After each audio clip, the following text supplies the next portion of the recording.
Hello friends, कैसे आप सब। मेरा नाम है शिवम, आप देख रहे हैं daily talk BSc class channel. तो दोस्तों, आज का टॉपिक हम डिस्कस करेंगे कॉन्स्ट्रेंट मोशन के बारे में। कॉन्स्ट्रेंट मोशन किसी पार्टिकल का क्या होता है, या फिर सर्कुलर या फिर हार्मोनिक मोशन के बारे में हम स्टडी करेंगे। ठीक है, तो हेडिंग आप देख लीजिए, कॉन्स्ट्रेंट मोशन। कॉन्स्ट्रेंट मोशन होता क्या है। तो अगर मैं कहूँ कि मैं एक पार्टिकल लेता हूँ, ठीक है। पहली बात, मेरे पास मान लीजिए एक प्लेन सरफेस है, ठीक है, और एक प्लेन कर्व है, ठीक है। तो अभी तो हम सरफेस की बात करेंगे। मान लीजिए ये सरफेस एकदम स्ट्रेट है और ये एकदम प्लेन है। स्मूथ भी हो सकता है, रफ भी हो सकता है। तो मान लीजिए एक पार्टिकल यहाँ पे मैं रखता हूँ और इसे मूव करवाना है, मुझे आगे मूव करवाना है। और मेरा ये कंडीशन ये है कि ये पार्टिकल को जो है पार्टिकल ये सरफेस को छोड़ना नहीं चाहिए। इसी सरफेस के अलोंग पार्टिकल का मोशन होगा, इसी सरफेस के अलोंग पार्टिकल मूव करेगा, मतलब कि इसी प्लेन सरफेस को पार्टिकल छोड़ेगा नहीं। ठीक है, उसी तरह सेम यहाँ भी है। ये मान लीजिए मैंने ये एक कर्व ले लिया है, ठीक है। अब पार्टिकल मेरा है यहाँ पर। अब इस पार्टिकल को इसी कर्व के अलोंग इसको मोशन करना है। इस कर्व को छोड़कर पार्टिकल को जाना नहीं है, मतलब कि particle particle is forced to move along a given curve और सरफेस। किसी कर्व पर या फिर किसी सरफेस पर पार्टिकल को फोर्स्ड मूव करना है, ज़बरदस्ती मूव करना है। तो ऐसे में then the motion of particle, particle का जो मोशन होगा हमारी गिवन कंडीशन के अंडर में, जो पार्टिकल का मोशन होगा उसको हम कहेंगे कॉन्स्ट्रेंट मोशन ऑफ पार्टिकल। ठीक है, क्योंकि कॉन्स्ट्रेंट मोशन का ये मतलब हुआ कि पार्टिकल को जो भी हमें, या फिर हमें प्लेन अगर सरफेस दिया है या फिर प्लेन हमें कर्व दिया है, तो इसी कर्व पे मूव करवाना है। तो बेसिकली यहाँ पर ज़्यादातर सवालों में क्या होगा कि ये कर्व का काम एक सर्कल करेगा। अरे सर्कल भी तो एक कर्व होता है। मान लीजिए यहाँ से यहाँ तक मैंने काट दिया, सर्कल को इतना निकाल दिया, तो एक प्रकार से कर्व ही बन गया। तो मतलब कि कर्व पर पार्टिकल चले या फिर किसी सर्कल पर पार्टिकल चले तो बात एक ही होगी। ठीक है, या फिर हम किसी एक सरफेस लेंगे और इसी पार्टिकल को सरफेस के अलोंग मूव करवाएंगे। तो ये बेसिकली होता है कॉन्स्ट्रेंट मोशन का कॉन्सेप्ट। ठीक है, तो चलिए अब अप्लाई करते हैं। Motion outside a smooth vertical circle. तो मैंने जैसा कि कुछ अभी समय पहले मैंने बताया था कि पार्टिकल मूव करेगा। एक तो मैंने बताया था कि सरफेस के अलोंग मूव करेगा, एक मैं ज़बरदस्ती इसको कर्व के अलोंग भी मूव करवा सकता हूँ। ठीक है, तो यहाँ पे कर्व का काम मेरा सर्कल कर रहा है। ये देखिए, सर्कल भी एक प्रकार का कर्व ही होता है। ठीक है, सर्कल का अगर हम एक पार्ट ले लेते हैं तो वो कर्व का काम करेगा, और ये पूरा सर्कल भी कर्व का काम कर करता है। तो motion outside a smooth vertical circle, मतलब कि एक कर्व है जो कि सर्कल है यहाँ पे। ठीक है, कर्व का काम यहाँ पे सर्कल कर रहा है, और मोशन हो रहा है पार्टिकल का आउटसाइड द सर्कल, सर्कल के बाहर मोशन हो रहा है। ठीक है, ये सर्कल के ऊपर से पार्टिकल मूव करेगा लेकिन सर्कल को छोड़ेगा नहीं, क्योंकि कॉन्स्ट्रेंट मोशन हो रहा है यहाँ पे पार्टिकल का। और कॉन्स्ट्रेंट मोशन का मतलब क्या होता है कि पार्टिकल ज़बरदस्ती पार्टिकल को किसी गिवन सरफेस या फिर किसी गिवन कर्व के अलोंग ही मूव करवाना है। ठीक है, तो मैंने फिर से मैं बता रहा हूँ, यहाँ पे कर्व का काम सर्कल कर रहा है। तो चलिए आगे पढ़ते हैं। Let the circle start to move with velocity u from the highest point a on the circle. मतलब कि ये देखिए, सर्कल माना है जो a पॉइंट है, यहीं से पार्टिकल जो हो रहा है अपना मोशन स्टार्ट कर रहा है। और पार्टिकल का जो जब वो स्टार्ट कर रहा है अपना मोशन, तो उसकी इनिशियल वेलोसिटी स्मॉल u है, और ये कहाँ से मूव कर रहा है, हाईएस्ट पॉइंट ए से मूव कर रहा है, जो कि सर्कल का क्या है, हाईएस्ट पॉइंट है। ठीक है, तो कुछ समय बाद मोशन तो कर रहा है, और सरफेस को छोड़ेगा नहीं। सरफेस मतलब कर्व को छोड़ना नहीं, मतलब कि जैसे जैसे सर्कल का पेरीमीटर है उसी के अलोंग पार्टिकल मूव करेगा, उसको छोड़ेगा नहीं, क्योंकि कॉन्स्ट्रेंट मोशन का यही कॉन्सेप्ट होता है। ठीक है, तो यानी कि पार्टिकल ए से आगे ए पॉइंट को छोड़ा तो कुछ समय बाद ए पॉइंट को छोड़कर वो सर्कल के अलोंग जाते हुए पी पॉइंट पर आ गया। ठीक है, तो मैंने पहले बताया आपको ए पॉइंट पर उसकी इनिशियल वेलोसिटी स्मॉल यू थी, लेकिन कुछ समय बाद क्या टी समय बाद पी पॉइंट जब आया पी पॉइंट पर तो इसकी वेलोसिटी चेंज हो गई। इसकी वेलोसिटी क्या हो गई, टी टाइम बाद, स्मॉल टी टाइम बाद मान लीजिए इसकी वेलोसिटी जो हो गई है वो v हो गई है। ठीक है, तो let p be the position of the particle at a time t, मतलब t समय बाद वो पोजीशन पॉइंट a को छोड़कर p पर आ गया है, लेकिन p पॉइंट पर इसका एंगुलर डिस्प्लेसमेंट कितना आया है, मतलब कि ये कितना अगर p पॉइंट से हम o पॉइंट की ओर मिलाएंगे तो A से O की ओर मिलाया और फिर P से O की ओर मिलाया तो इसके बीच का जो एंगल कितना आ रहा है, मतलब कि डिस्प्लेसमेंट कितना हुआ एंगल का, तो ये एंगल का डिस्प्लेसमेंट मान लीजिए थीटा हो रहा है। ठीक है, तो अब देखिए फिगर को ध्यान से समझिए। ए पॉइंट पर था, इसकी इनिशियल वेलोसिटी u थी, P पॉइंट पर आया, इसकी वेलोसिटी u से चेंज होकर v हो गई। अब पार्टिकल का मास m मान लेते हैं, m मास है। ठीक है, और ग्रेविटी नीचे की ओर काम कर रही है, तो टोटल फोर्स पार्टिकल कितना फोर्स लगाएगा सर्कल के सरफेस पर, mg फोर्स लगाएगा। कितना फोर्स लगाएगा, mj लगाएगा, जो कि नीचे की ओर काम करेगा। ये देखिए नीचे की ओर काम कर रहे हैं mg। ठीक है, अब ये देखिए, अब mg के मैं दो घटक कर रहा हूँ, ये वाला mg और ये वाला दूसरा घटक mg का कंपोनेंट। ठीक है, तो मान लीजिए ये मेरा डिस्प्लेसमेंट कितना का हुआ था, एंगुलर डिस्प्लेसमेंट थीटा का हुआ था। ठीक है, अब ए से ये मान लीजिए पॉइंट ओ है, ए से ओ के पैरेलल ये mg काम करेगा। mg हमेशा ऊपर से नीचे की ओर काम करता है, वर्टिकली काम करता है हमेशा, तो पॉइंट P पर वर्टिकली काम करेगा, m मास के साथ नीचे की ओर mg काम करेगा। ठीक है, अब ये देखिए अगर ये एंगल थीटा है तो ये भी एंगल थीटा होगा, कैसे, एकांतर कोण से। अब P पॉइंट पर, ठीक है, नीचे की ओर mg काम कर रहा है और इससे थीटा कोण पर इसका जो दूसरा ये पहला घटक है mg कास थीटा ये काम करेगा, और mg कास थीटा के परपेंडिकुलर ये जो दूसरा घटक होता है जो जिसमें थीटा इन्वॉल्व नहीं होता है उस घटक को हम नाम देते हैं mg और इसके आगे साइन थीटा लगा देते हैं, तो mg साइन थीटा हो गया इसका ये वाला घटक। ठीक है, जो कि mg कॉस थीटा के क्या है 90 डिग्री पर है। ठीक है, इतना समझ में आया। फिर आगे ये देखिए, अब P पॉइंट पर इसकी वेलोसिटी कितनी है, v है। Resolving v along and perpendicular to the tangent we have equation of motion। तब v को ये P पॉइंट पर इसकी वेलोसिटी निकालनी है, तो इसकी वेलोसिटी के लिए हम क्या करेंगे, P पॉइंट पर एक टेंजेंट ड्रॉ करेंगे। टेंजेंट ड्रॉ करेंगे और फिर इस टेंजेंट के 90 एंगल यानी कि इसके परपेंडिकुलर में एक और इसका नॉर्मल ड्रॉ करेंगे, जो कि इसके टेंजेंट से 90 एंगल का क्या 90 डिग्री का एंगल क्रिएट करेगा, बनाएगा। तो v को along and perpendicular to the tangent हमने रिजॉल्व कर लिया है। तो यहाँ पे हमारा अब देखिए mg साइन थीटा कहाँ काम कर रहा था, ये टेंजेंट के अलोंग काम कर रहा है।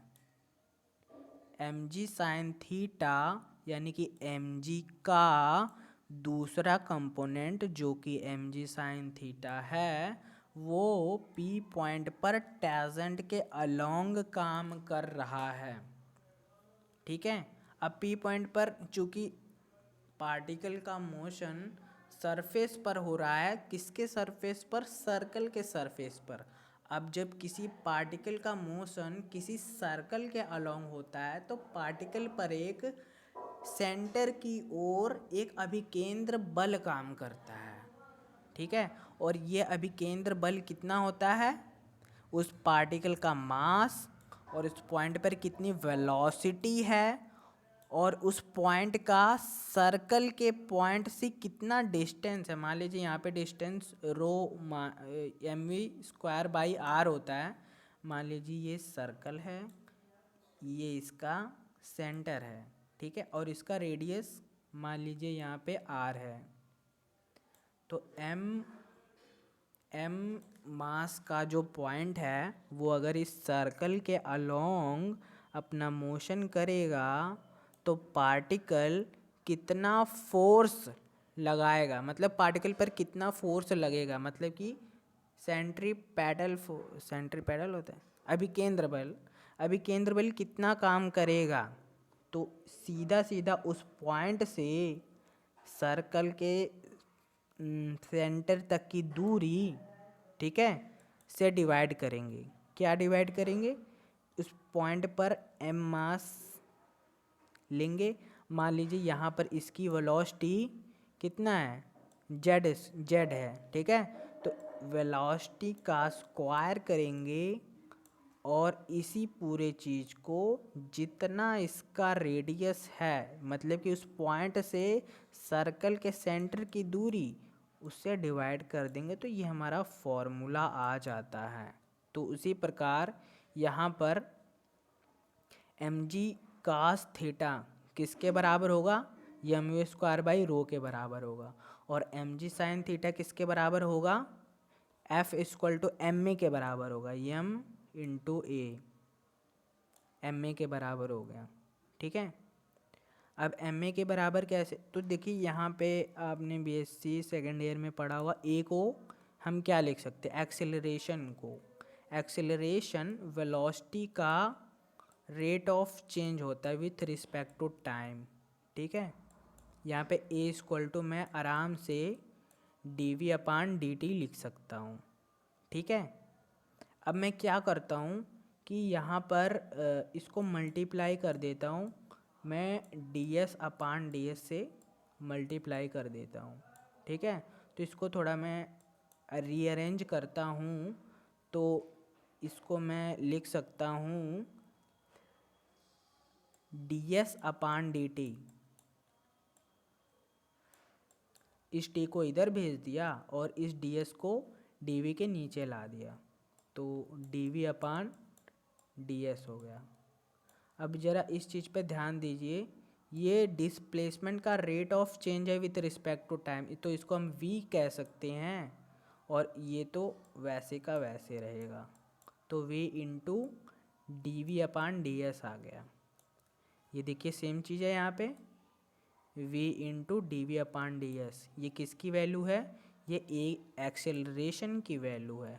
तो यानी कि यहाँ पे ऐसे समझ में आया, यानी कि एम जी साइन थीटा जो होगा वो किसके बराबर होगा? वो जो फोर्स लगा रहा particle F equal to M A, उसके इक्वल होगा। और एम ए को हम इस तरह लिख सकते हैं M into V into D V upon D S. ठीक है, कैसे है मैंने बता दिया। और जो एम जी का दूसरा घटक है, ठीक है, एम जी कास थीटा वाला घटक है, वो सेंट्रीपेडल फोर्स के बराबर होगा, अभिकेंद्र बल के बराबर होगा। इस प्रकार से एम जी कॉस थीटा की वैल्यू निकाल लिए और एम जी साइन थीटा की वैल्यू निकाल लिए। यहाँ पे एक चीज़ और है, ये देखिए, यहाँ पे इस फोर्स का एक रिएक्शन फोर्स काम करेगा। रिएक्शन फोर्स कैसे काम करेगा? ये मान लीजिए ये कोई पार्टिकल है, ये एक दीवार है, तो ये पार्टिकल मान लीजिए ये गलत हो गया है। ये पार्टिकल है और एक हॉरिजॉन्टल सरफेस है। ये पार्टिकल यहाँ पे रखा है जिसका मास m मान लिया, ठीक है। और ये कितना इस सरफेस पर फोर्स लगा रहा है, mg का फोर्स लगा रहा है, mg फोर्स लगा रहा है ये पार्टिकल, ठीक है। ये सरफेस पर mg का फोर्स लगा रहा है नीचे की ओर, तो सरफेस भी तो पार्टिकल पर फोर्स लगाएगा लेकिन ऊपर की ओर लगाएगा। पार्टिकल mg फोर्स से नीचे की ओर क्या कर रहा है, फोर्स लगा रहा है। पार्टिकल सरफेस पर फोर्स लगा रहा है, तो सरफेस भी तो पार्टिकल पर फोर्स लगाएगा। कितना लगाएगा, मान लीजिए यहाँ पे r लगाएगा, ठीक है। तो mg और r आपस में इक्वल होंगे, मतलब जितना फोर्स पार्टिकल सरफेस पर लगा रहा है, पार्टिकल भी उतना ही फोर्स, पार्टिकल जितना फोर्स सरफेस पर लगा रहा है, ये सरफेस भी पार्टिकल पर उतना ही फोर्स लगा रहा है। मतलब दोनों का फोर्स बराबर है और डायरेक्शन निगेटिव है, डायरेक्शन अपोजिट है, इसलिए निगेटिव साइन, ठीक है। इसीलिए तो इक्विलिब्रियम में है पार्टिकल। मान लीजिए यहाँ पे पार्टिकल है, mg फोर्स लगा रहा है, यहाँ पे कोई सरफेस नहीं है, तो पार्टिकल नीचे आ जाएगा, गिर जाएगा, और जब सरफेस पर पहुँचेगा तब सरफेस भी इस पर फोर्स लगाना चालू कर देगा, तब पार्टिकल वहीं सरफेसवा पर रुक जाएगा। तो इस कंडीशन में mg फोर्स, पार्टिकल अभी भी फोर्स लगा रहा है, लेकिन जब पार्टिकल सरफेस के कांटेक्ट में नहीं था तो mg फोर्स लग रहा था पार्टिकल पर, इसलिए आगे की ओर, मतलब कि नीचे की ओर मूव कर रहा था। लेकिन जब सरफेस पर, तब भी कोशिश कर रहा है नीचे की ओर मूव करने की, लेकिन ये सरफेस जो है इसको नहीं आने दे रहा है नीचे, ये सरफेस को नीचे नहीं आने दे रहा है, सरफेस पर ही है, इससे नीचे नहीं आ पाएगा। क्यों? क्योंकि सरफेस भी फोर्स लगा रहा है और उतना ही फोर्स लगा रहा है, और उसकी उल्टी दिशा में लगा रहा है। मतलब कि पार्टिकल नीचे जाना चाहता है लेकिन सरफेस उतना ही फोर्स ऊपर की ओर लगा रहा है और इसको अपने पास ही रोका हुआ है। इसको कहते हैं एक्शन रिएक्शन फोर्स, मतलब कि pair of action and reaction. यही न्यूटन का तीसरा नियम है, ठीक है। तो ये देखिए, अब यहाँ पर एक तो फोर्स ये लगा रहा है F इक्वल टू एम में, ठीक है, जो कि mg साइन थीटा के बराबर हो गया। लेकिन अब एक यहाँ पे फोर्स लग रहा है, ये वाला जो सेंटर की ओर काम कर रहा है, ये गिवन कर्व के सेंटर की ओर जो फोर्स काम कर रहा है वो है mg cos थीटा। चूंकि यह सरफेस पर ही है, पार्टिकल सरफेस से नीचे नहीं जा रहा है, जबकि इस पे फोर्स कितना काम कर रहा है, mg cos थीटा का फोर्स काम कर रहा है पार्टिकल पर, किधर की ओर, सेंटर की ओर, लेकिन तब भी पार्टिकल सेंटर पर ही रुका है। इसका मतलब ये जो कर्व है, इसका मतलब ये जो कर्व है ये भी इस पे फोर्स लगा रहा है, और mg cos थीटा के बराबर ही फोर्स लगा, बराबर, हाँ मान लीजिए बराबर ही फोर्स लगा रहा है, ठीक है। बराबर नहीं लगा रहा है यार, mg cos थीटा का मतलब अपोज कर रहा है, यहाँ पे अपोज कर रहा है। चूंकि ये देखिए पार्टिकल यहाँ पे रुका नहीं है, जो कि मैंने ये वाला डेराइव किया, ये समझाया था। सरफेस है, ये पार्टिकल यहीं पे रुका हुआ है, बट यहाँ पे पार्टिकल का मोशन हो रहा है, मतलब कि ये जो सरफेस है ये कुछ तो mg को बैलेंस कर रहा है, mg cos थीटा को बैलेंस कर रहा है, लेकिन पूरा नहीं बैलेंस कर पा रहा है, क्योंकि पार्टिकल यहाँ पे रुका नहीं है, उसके वेलोसिटी v है। इसीलिए जो अंदर की ओर फोर्स लग रहा है mg cos थीटा, ठीक है, वो पूरी तरह नहीं लग पा रहा है, क्योंकि ये सरफेस भी पार्टिकल पर कुछ फोर्स लगा दे रहा है, जिसकी वजह से पार्टिकल ये यहाँ पे टिका तो नहीं है बट नीचे की ओर जा रहा है। लेकिन ध्यान देने की बात है, ये पार्टिकल सरफेस के अलोंग काम कर रहा है, ठीक है, और mg cos थीटा अकेले काम करता तो ये पार्टिकल जो है ये सेंटर की ओर गिर जाता, लेकिन ऐसा नहीं है। यानी कि कोई तो फोर्स है जो कि एम जी कास थीटा का अपोज कर रहा है और वो है आर। लेकिन ये आर एम जी के बराबर नहीं है, यानी कि आर क्या है, एम जी से कम है। तो ये बड़ा कौन हुआ, एम जी कास थीटा बड़ा हुआ और आर छोटा हुआ। ठीक है, अब आर जब छोटा हुआ तो एम जी कास थीटा में से क्या घटाएंगे, आर को घटा देंगे, तो ये टोटल हमारा क्या आ जाएगा, ये अभिकेंद्र बल की वैल्यू आ जाएगी। एक बार फिर से समझते हैं। ठीक है, तो ये सेंटर की ओर पार्टिकल की यहाँ पर वेलोसिटी v है और सेंटर की ओर इस पे फोर्स काम कर रहा है एम जी कास थीटा। अब चूंकि अगर एम जी कास थीटा अकेले काम करता है तो ये पार्टिकल सीधा सीधा P पॉइंट से, मान लीजिए यहाँ पर O पॉइंट है, O पॉइंट पर आ जाता। लेकिन ऐसा नहीं है, यानी कि कोई तो फोर्स है P पॉइंट पर जो कि एम जी कास थीटा के बराबर तो नहीं हम कहेंगे, अगर इसके बराबर होता तो ये इसी पर पॉइंट पर रह जाता। लेकिन इससे कम, मतलब कि कोई तो फोर्स है जो कि इससे थोड़ा कम है लेकिन इसका विरोध कर रहा है, इसकी जो है इसकी पावर को घटा दे रहा है।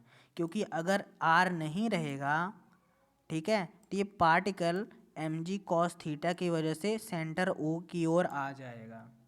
लेकिन आर भी है जो कि इसे M G cos theta force को वीक कर रहा है, कमज़ोर कर दे रहा है, ताकि पार्टिकल पी पॉइंट से ओ पॉइंट पर ना आ पाए।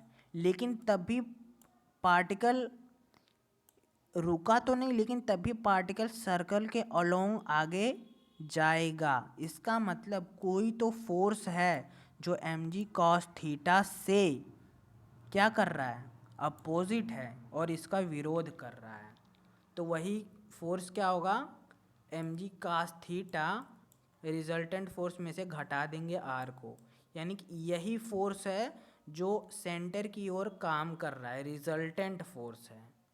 ठीक है, तो चलिए एक बार फिर से मैं आप सभी को समझा देता हूँ। ठीक है, तो इस बार ध्यान से देखिएगा। ये मान लीजिए एक सरफेस है जो कि प्लेन है, चलिए इसको हटा देते, कर्व की बात करते, नहीं पहले हम सरफेस की बात करेंगे फिर हम कर्व पे आएंगे। ठीक है, ये सर्कल वाले कर्व पे आएंगे। तो यहाँ पर मान लीजिए एक पार्टिकल है जो कि सरफेस पर है, तो सरफेस इसको नीचे तो आने नहीं देगा। क्यों नहीं आने देगा, क्योंकि पार्टिकल सरफेस पर फोर्स लगा रहा है mg नीचे की ओर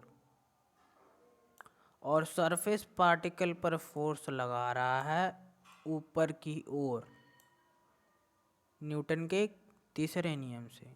ठीक है, ये r फोर्स लगा रहा है और जब mg और r आपस में बराबर हो जाएंगे तो अरे भाई तुम भी मुझे उतना तेज़ी से ढकेल रहे हो और उतना तेज़ी से मैं भी तुम्हें ढकेल रहा हूँ, तो हम दोनों तो उसी पोजीशन पे रहेंगे ने,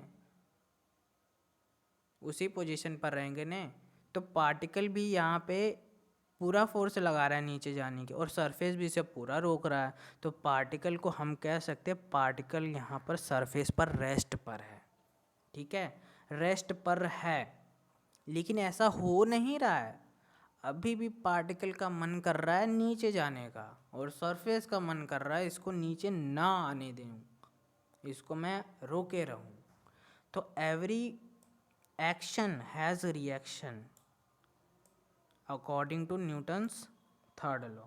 ठीक है, तो यहाँ पर भी आप देखिए ना, ये सरफेस ले लिया, ठीक है, ये कर्व का सरफेस है, ये नीचे mg काम कर रहा है, नीचे mg काम कर रहा है। ठीक है, तो इधर पार्टिकल का कौन सा कंपोनेंट काम करेगा, mg कास थीटा, ये मान लीजिए थीटा है तो mg कास थीटा काम करेगा। चूंकि हर एक फोर्स का क्या होता है, रिएक्शन होता है, रिएक्शन होता है हर एक फोर्स का, तो mg कास थीटा को भी कोई ना कोई बैलेंस कर रहा होगा जो कि है r। आर बैलेंस कर रहा है, ठीक है। और ज़रूरी नहीं कि यहाँ पे M G cos theta R के बराबर हो। ये कब बराबर होता है? जब किसी प्लेन सरफेस की बात की जाए। क्योंकि यहाँ पे कर्व है, तो कर्व पे कभी भी बराबर नहीं होता है। क्यों नहीं बराबर होता है? क्योंकि ये कर्व पर आगे की ओर मोशन करेगा। तो फ्रेंड्स, आप सब यही हैं? माफ़ कीजिए, मैं थोड़ा वीडियो पॉज करके चला गया था नीचे खाना खाने, भूख लग गई थी बोलते बोलते।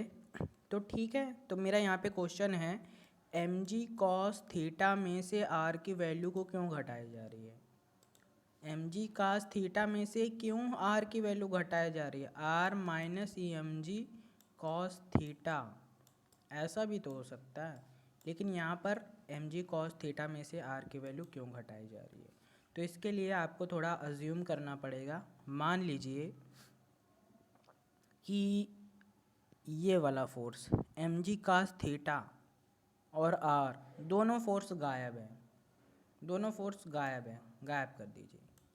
अब पार्टिकल पर एक फोर्स लग रहा है एम जी नीचे की ओर, उसका ये बिना थीटा वाला जो कंपोनेंट है वो एम जी साइन थीटा है, ठीक है।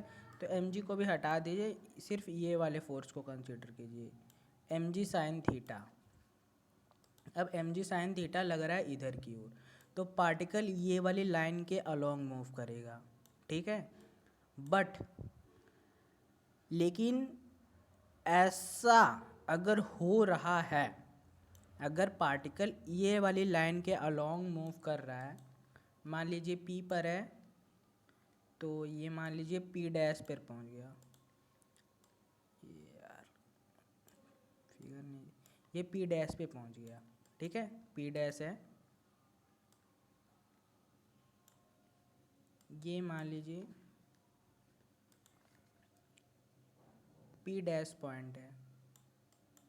अब ये वाले पॉइंट पर, पी डैश पॉइंट पर ये आर मान लीजिए लग रहा है ऊपर की ओर, और एम जी कास थीटा यहाँ पे लग रहा है नीचे की ओर, एम जी कॉस थीटा। बिल्कुल ये वाला कंडीशन है जो न्यूटन का तीसरा लॉ मैंने अभी बताया है।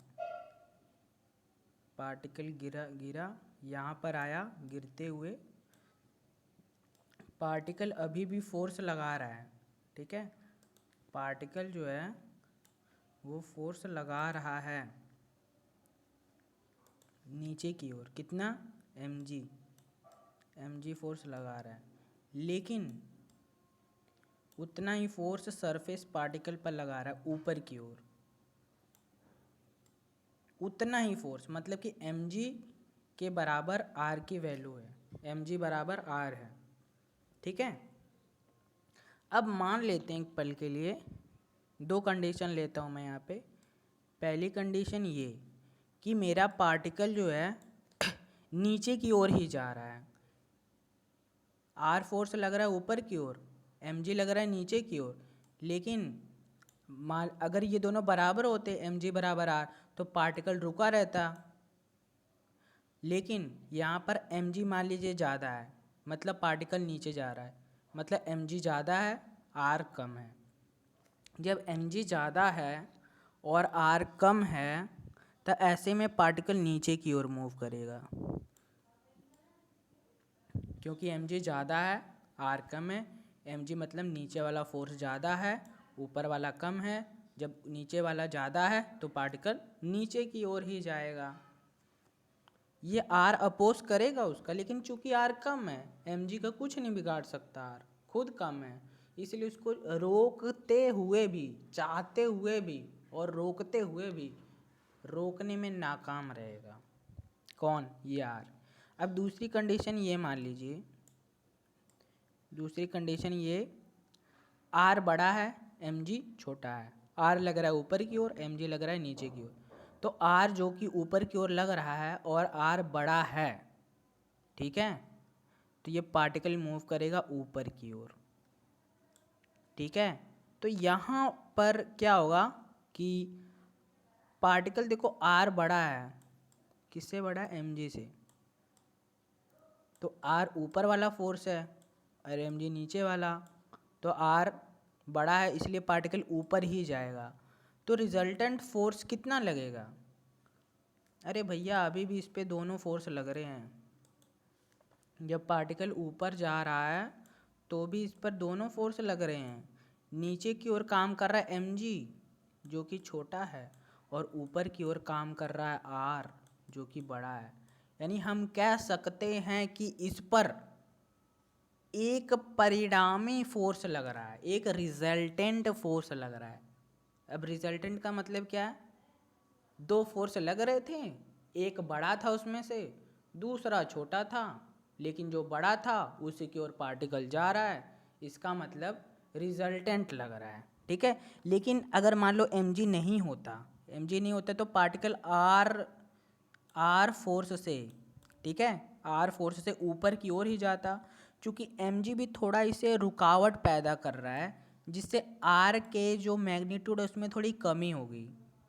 ठीक है, mg जितना ज़्यादा होगा, mg जितना ज़्यादा होगा कमी उतनी ज़्यादा होगी। मान लीजिए mg 0 है, मतलब नीचे और फोर्स लग ही नहीं रहा है, पार्टिकल पर ऊपर की ओर लगता ही जा रहा है, तो इसकी मैग्नीट्यूड r हो जाएगी। लेकिन अब जब नीचे की ओर फोर्स लगेगा तो टोटल फोर्स ऊपर की ओर कितना लग रहा है, तो इसी r में से माइनस हो जाएगा जो नीचे वाला फोर्स लग रहा है। मान लीजिए इस समय नीचे वाला फोर्स mg लग रहा है, तो r में से mg माइनस हो जाएगा। यानी हम कह सकते हैं रिजल्टेंट फोर्स जो होता है बड़े वाले फोर्स में से जो उसके उल्टे फोर्स लगता है, छोटा फोर्स घटा देते हैं। उसी प्रकार यहाँ पर भी देखिए, पार्टिकल अगर ये वाले लाइन के अलोंग जा रहा है और इस पर mg साइन थीटा का फोर्स लग रहा है, अगर mg कास थीटा नीचे की ओर लग रहा है, देखिए मान लीजिए पार्टिकल यहाँ पर आ गया, इस पर तो आगे की ओर mg साइन थीटा लग रहा है, इसलिए पार्टिकल आगे आगे आगे मूव करता जाएगा। लेकिन एट द सेम टाइम यहाँ पर ऊपर की ओर आर फोर्स लग रहा है और नीचे की ओर mg कास थीटा फोर्स लग रहा है। क्योंकि दोनों फोर्स बराबर है, इसलिए पार्टिकल ना तो ऊपर की ओर जाएगा ना तो नीचे की ओर जाएगा, यही बीच में रुका रहेगा। और जो ये इसके टेंजेंट के अलोंग है और ऐसे पार्टिकल आगे बढ़ता रहेगा। मान लीजिए in the case mg cos theta, ठीक है, कम हो गया, इधर वाला फोर्स कम हो गया इधर वाले फोर्स से, तो पार्टिकल तो एक तो सीधे जा रहा था, लेकिन अब धीरे धीरे एक कर्व का एक रूप ले लेगा। ये कर्व ऐसा होगा, ऐसे मूव करेगा पार्टिकल। देखो आगे जा रहा है, लेकिन आर फोर्स, इधर वाला फोर्स बड़ा है इधर वाला कम है, यानी रिजल्टेंट फोर्स इसी डायरेक्शन में, इसलिए पार्टिकल ये वाला पाथ चूज करेगा। आगे भी जा रहा है, लेकिन जो आर की डायरेक्शन है ऊपर की ओर, ऐसे पार्टिकल मूव करेगा। ये एक ऐसा शेप ले लेगा कर्व का। लेकिन एट द सेम टाइम ये आर ऊपर है और mg कास थीटा नीचे है। एट द सेम टाइम मैं कह रहा हूँ कि अब ये mg कास थीटा बड़ा है और r छोटा है, तो ऐसे में पार्टिकल सीधे ना जाकर ऐसे रूप ले लेगा, ऐसे ले लेगा, mg कास थीटा की ओर ऐसे पार्टिकल जाएगा।